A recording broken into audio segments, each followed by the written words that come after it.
ബീഹാറിലെ പറ്റ്നയിൽ ബി.ജെ.പി നേതാവിനെ വെടിവെച്ച് കൊലപ്പെടുത്തി. സുരേന്ദ്ര കവാട്ട് ആണ് കൊല്ലപ്പെട്ടത്.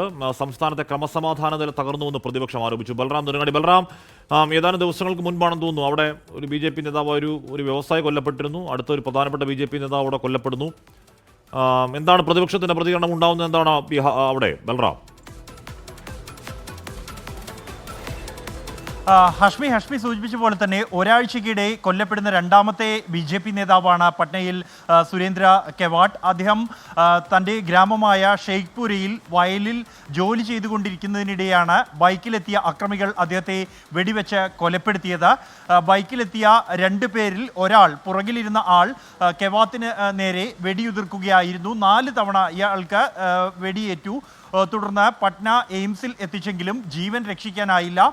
കഴിഞ്ഞയാഴ്ചയാണ് ബി.ജെ.പി നേതാവായ വ്യവസായി പട്നയിൽ കൊല്ലപ്പെടുന്നത്. ഈ സംഭവത്തിൽ പ്രതിപക്ഷം ബി.ജെ.പി സർക്കാരിനെതിരെ അല്ലെങ്കിൽ നിതീഷ് കുമാർ സർക്കാരിനെതിരെ രംഗത്തെത്തിയിട്ടുണ്ട്. സംസ്ഥാനത്തെ ക്രമസമാധാന നില പാടെ തകർന്നിരിക്കുകയാണ് എന്നാണ് പ്രതിപക്ഷ നേതാവ് തേജസ്വി യാദവ് ആരോപിക്കുന്നത്.